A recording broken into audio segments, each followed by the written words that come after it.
What would you do if the man you loved stole $50,000 from you and smiled while doing it? My name's Elena Carter. I'm 34 years old and I work in cybersecurity out of Austin, Texas.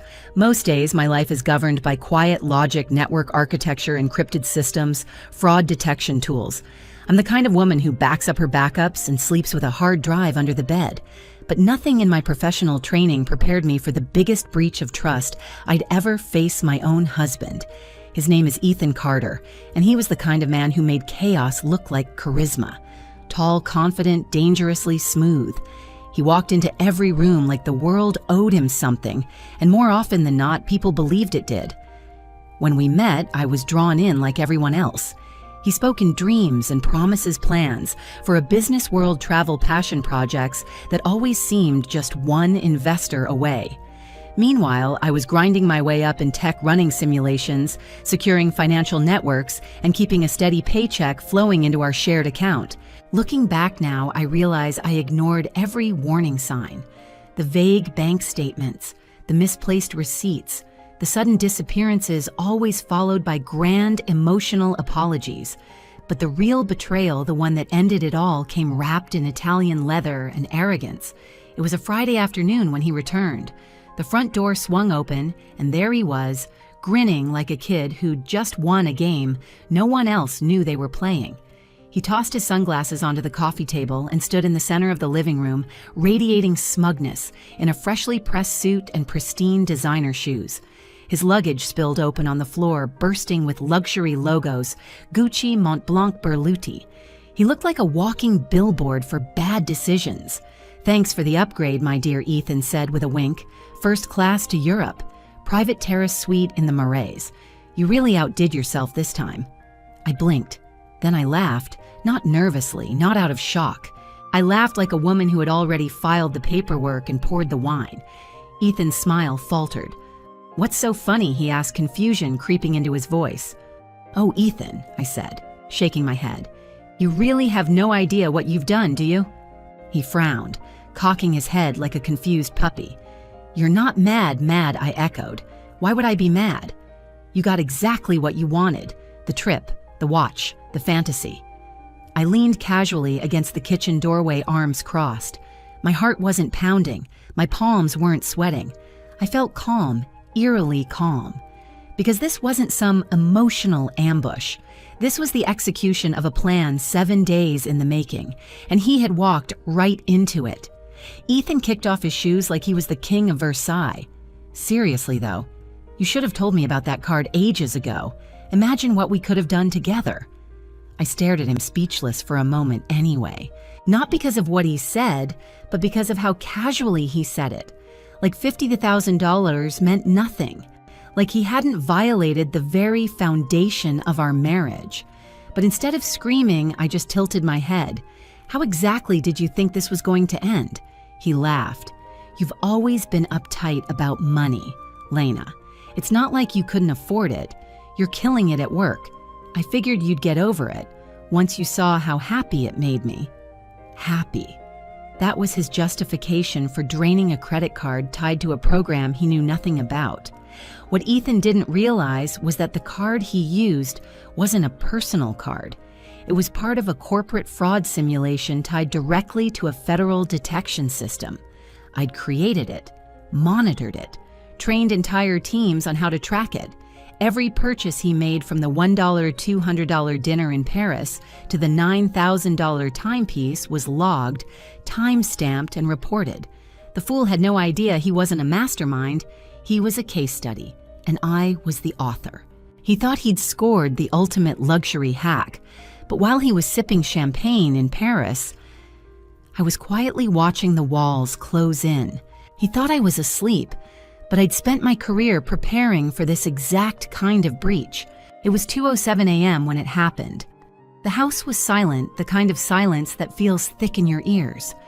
I'd gone to bed early after a long day at the office, but years in cybersecurity had trained my body to sense when something was off. I didn't hear a door slam or a creaky floorboard. What I noticed was the absence of sound, the pause before a mistake. Downstairs, Ethan was creeping like a teenager past curfew. He thought I was out cold. He always underestimated how deeply I was wired to notice patterns. And the second I checked the motion-triggered camera I'd installed in the hallway, ostensibly to monitor our elderly cat, I saw him, barefoot, shirtless, hovering over my laptop. My laptop, which I never left out unless I wanted someone to find it. I didn't confront him. Not yet. I simply watched. On screen, he opened the browser and navigated with practiced familiarity to my banking portal. I watched him snap pictures of my credit card information, card number, security code, expiration date, all of it. Then he softly closed the lid and tiptoed back up the stairs like a thief proud of his stealth. What he didn't know was that everything he just did triggered a chain reaction. Because that wasn't a real card.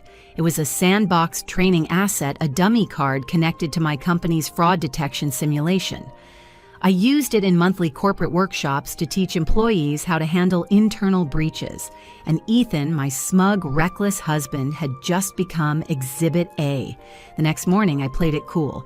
I made coffee, smiled like always, kissed his cheek on my way to work. Then I checked my phone. Fraud alert. 4800 high-end menswear boutique in downtown Paris. $1,260 Michelin star tasting menu in Le Marais. $7,400 business class upgrade and champagne package. The notifications kept coming, each one a red flag Ethan had gift-wrapped for me. But I didn't panic. I just smiled. By noon, I'd compiled the first 24 charges into a neat digital folder. I looped in my longtime friend and attorney, Chloe Bennett, with one short message. He took the bait. Want to grab coffee? When we met at our usual cafe downtown, I laid it all out. Chloe didn't even try to hide her grin. Wait, hold up, she said, nearly choking on her cappuccino. He used the fraud trap card, the one that pings federal monitors every time someone breathes near it. Yep, I said calmly, stirring my coffee. And he thinks he's a criminal mastermind. Chloe let out a bark of laughter. This is gold. I mean, you always did say his ego would be his downfall. He left this morning, I added, just a note on the counter. Taking time for myself. Don't wait up. Let me guess, Chloe said, leaning back. He's using your card to treat himself to a week of pretending he's royalty. I nodded. And every charge is setting off alarm bells in 3 states. We shared a long look, the kind only 2 women can share when a trap has been set, bait taken, and consequences are en route. That night, I sat alone on the couch with my laptop. I didn't cry, I didn't drink, I didn't vent on a group chat. I simply watched Ethan live his best life, on borrowed time. $11,000 5-star hotel in the Latin Quarter. $2,900 bespoke shoes, $6,200 watch boutique known for black market resale. Each transaction confirmed it. He wasn't impulsive.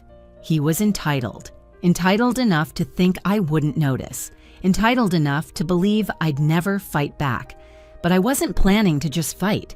I was planning to document, expose, and dismantle everything he'd built on lies. He thought he was living the dream. I was building the case that would turn it into a nightmare. By the 3rd day of Ethan's European fantasy tour, his arrogance was in full bloom. He texted me photos, yes, actual photos from his hotel suite, lavish breakfast trays, velvet-lined watch boxes, a selfie in front of the Eiffel Tower with the caption, "We should do this more often, XOE." I didn't reply. Instead, I forwarded everything to Chloe and our newest contact agent, Marcus Keller, a federal investigator specializing in digital financial crimes. He'd worked with my firm on previous fraud audits, and he knew my credentials well. When I told him the situation, I half expected him to think I was exaggerating. But once I shared the logs and transaction reports, his response was swift and borderline amused. "You're telling me?" He used a simulated fraud training card monitored by a federal-backed detection system to steal from you, and he thinks he's gotten away with it. Exactly, I said, scrolling through Ethan's Instagram story where he'd just tagged himself in a rooftop champagne tasting. He's bragging like this is Ocean's 11. Agent Keller let out a low whistle. Normally, we chase leads for months, but this one's writing itself. Over the next 2 days, we built the perfect digital dossier. Every transaction from the dummy card was automatically logged with timestamps, GPS data, merchant IDs, and surveillance triggers. That's how the training program worked. It mimicked real-life fraud detection in real time, and Ethan was practically begging to be caught. But that wasn't enough for me. I wanted his own words. So when he strutted back through our front door that Friday evening, bronzed and beaming, trailing his suitcase full of stolen splendor, I let him talk and talk and talk. Paris was magic, he said, throwing himself dramatically onto the couch. The food, the people, the vibe. You should have come. I smiled subtle. Tell me everything. He did. He told me about the rooftop terrace with heated tiles, the wristwatch boutique where the clerk treated him like royalty, the hidden jazz club where he dropped $3,000 on rare scotch for a friend. Every sentence was a confession. And while he talked, my phone resting silently on the kitchen counter recorded every word. You should have told me about that card sooner, Ethan said, waving his wrist like a peacock flaunting feathers. It made me feel seen. I sipped my wine, nodding. Must have felt amazing. He grinned like a teenager. The best part? No one suspected a thing, not even you. I raised an eyebrow. He took my silence as admiration. He didn't realize it was calculation. That night, I sent the full recording to Chloe. Her response came within seconds. Perfect. We've got voice visuals, transaction logs, and federal backing. Let's move. The next morning, Chloe and I met for coffee to finalize the timeline. She came dressed like she was going into battle, blazer, sharp phone in hand, eyes on fire. He's toast, she said without preamble. You've got more evidence than most corporate embezzlement cases I've seen. I want him to walk into it, I said quietly. No heads up, no confrontation, just a knock on the door. Chloe nodded. Agent Keller agrees. They're coordinating with local police for an in-home pickup. The more confident Ethan feels, the deeper the fall. I exhaled. Years of manipulation, excuses, emotional withdrawal, and now this man would finally feel what it was like to be held accountable. That night, Ethan lounged in the living room again, scrolling through his phone like nothing in the world could touch him. He was playing some mindless game, humming a song he probably thought made him look carefree. He had no idea.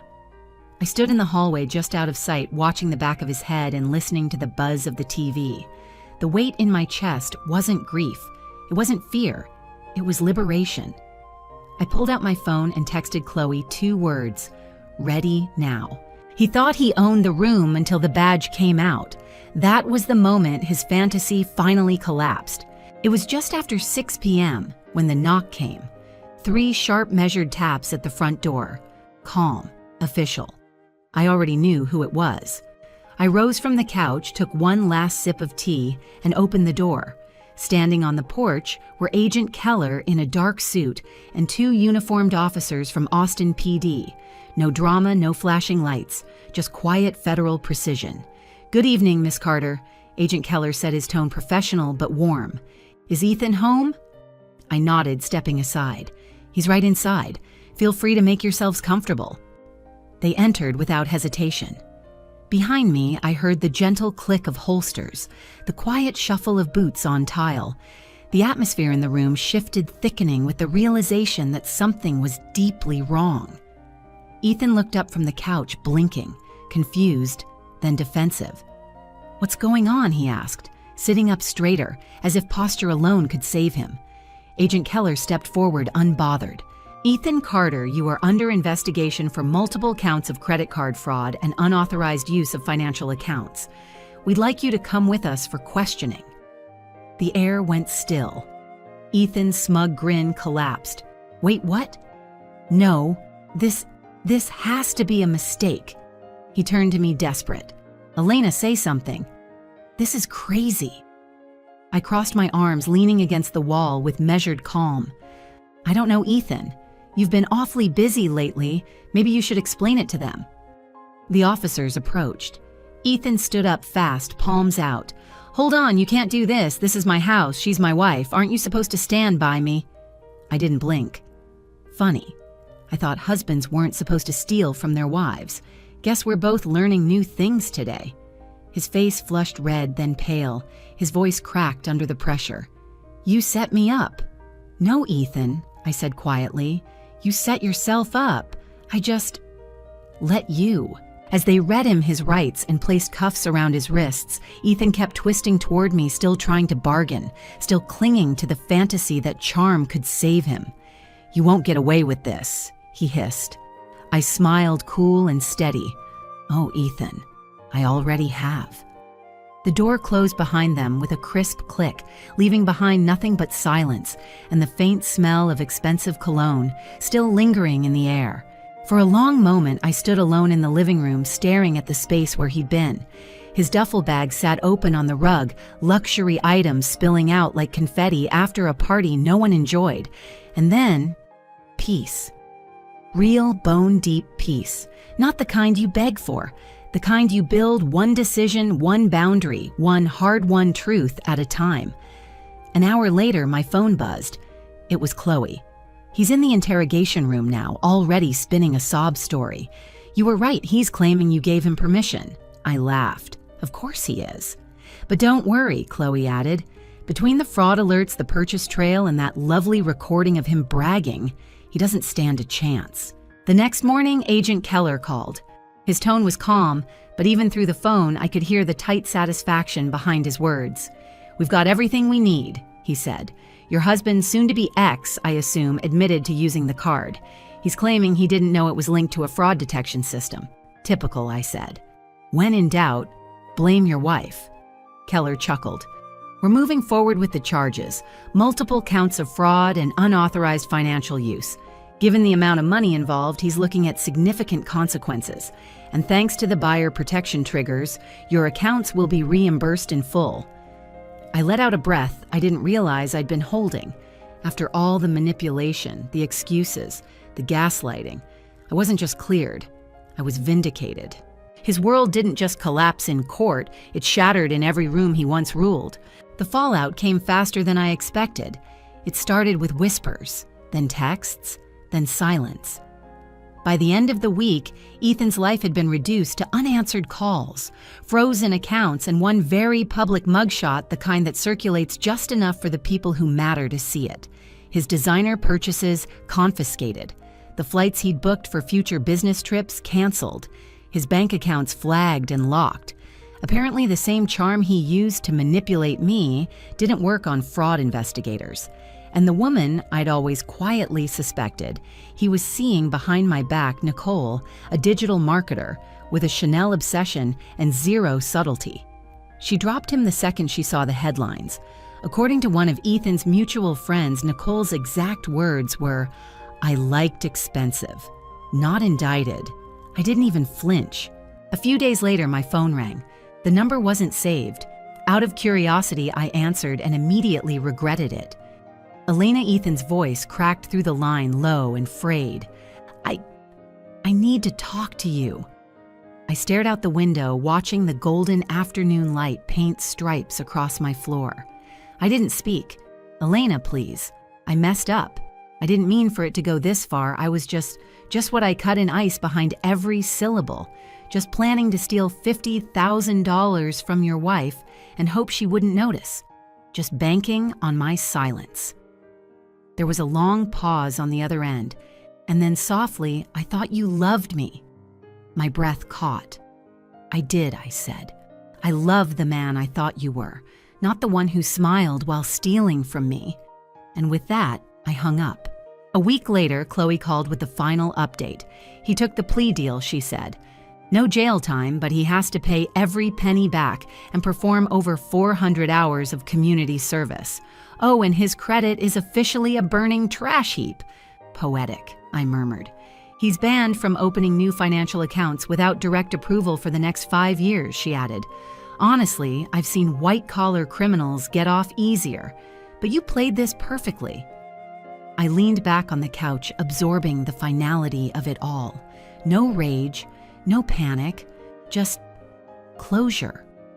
For years, I'd believed Ethan was the one holding things together with his big plans, flashy charm, and wild ideas. Now I could see clearly. I was the foundation. He was just dead weight. The day the divorce papers arrived, I didn't cry. I poured a glass of wine curled up on the couch and opened the envelope like it was a permission slip to start over. The apartment was quiet now. No more late-night rants about his next big thing. No more scattered receipts or impulse-purchased business investments. Just me, a candle burning on the windowsill, and a newfound sense of peace. I looked around at the space that finally felt like mine. The kitchen I could organize how I wanted. The playlist that didn't get interrupted by his vibe checks. The closet that no longer smelled like overpriced cologne and failure. I thought about the moment he'd come home from Paris, drunk on ego, dripping in stolen labels, bragging about the upgrade I'd apparently gifted him. And I smiled, because the real upgrade was him being gone. Teaser. But this wasn't just the end of a marriage. It was the beginning of something better. Something Elena had never allowed herself to imagine. He took the lies, the money, and the spotlight. I kept the truth and walked away free. The first few days after the divorce were still. Not quiet in a hollow way, quiet in a liberating way. The apartment felt different, brighter. Like someone had pulled back a heavy curtain I didn't even know was there. Ethan's stuff was gone, what little he hadn't sold or crammed into his duffel bag on his way to infamy. No more clutter, no more chaos. Just me. My playlists, my favorite mug, and the kind of peace you don't realize you've been craving until you finally taste it. Chloe stopped by that week, dropping off the last of the settlement paperwork. She kicked off her heels, flopped onto the couch, and took a long sip of the espresso I handed her. "How are you feeling?" she asked, watching me closely. I thought about it. Strangely good. Like I finally opened the windows in my life and let all the smoke out. She smirked. "That's because you didn't just get out, Elena. You got out clean." He left with a criminal record, a mountain of debt, and a reputation no PR firm could fix. I didn't even need to raise my voice, I said, almost marveling at it. "You raised something better," she said. "Your standards." That weekend I started redecorating. Nothing major, just reclaiming the space. A new coat of paint in the hallway. Soft blues, earthy tones. I changed the lighting, swapped out our old couch for a sleek velvet one I'd been eyeing for years, back when I used to talk myself out of things because Ethan might not like it. Funny how many decisions I used to make for his comfort, not mine. I booked a solo vacation to Oregon, just me, a hiking trail, and the sound of river water cutting through pine trees. For the first time in forever, I didn't feel like I had to explain myself to anyone. I didn't need permission. I didn't need to ask. I just went. Ethan tried to reach out a few more times, a half-baked email apology, a message passed through a mutual acquaintance, even a clumsy letter in the mail claiming he'd changed. I didn't answer. I didn't need to. What was left to say, he had made his choices, and I'd finally made mine. Some of our old friends tried to stay neutral, others dropped me cold. But the ones who mattered stuck around, and more importantly, I didn't shrink myself for any of them. From what I heard, Ethan was bouncing between odd jobs. One friend told me he was working at a car dealership. Another said he moved back in with his parents in suburban Dallas. He was rebuilding, they said. I didn't care. I wasn't angry anymore. I wasn't even curious. If anything, I was grateful. Because Ethan's betrayal had done something no therapy session or TED Talk ever could it force me to rebuild my life on my own terms. One night, a month later, I stood out on my balcony with a glass of wine. The city lights flickered below and a breeze moved gently through the trees. I was alone, but not lonely. For the first time in years, I felt whole. Not because someone told me I was, because I decided I was. I raised my glass to the stars. To me, I whispered, to the woman who saw it all coming and didn't flinch. Have you ever been underestimated by the person who claimed to love you, ever been dismissed, until you quietly flip the script, drop your story in the comments? I read every single one. And if you enjoyed this journey, don't forget to like, subscribe, and share it with someone who needs to remember you don't need to scream to be powerful. Sometimes silence is the loudest revenge.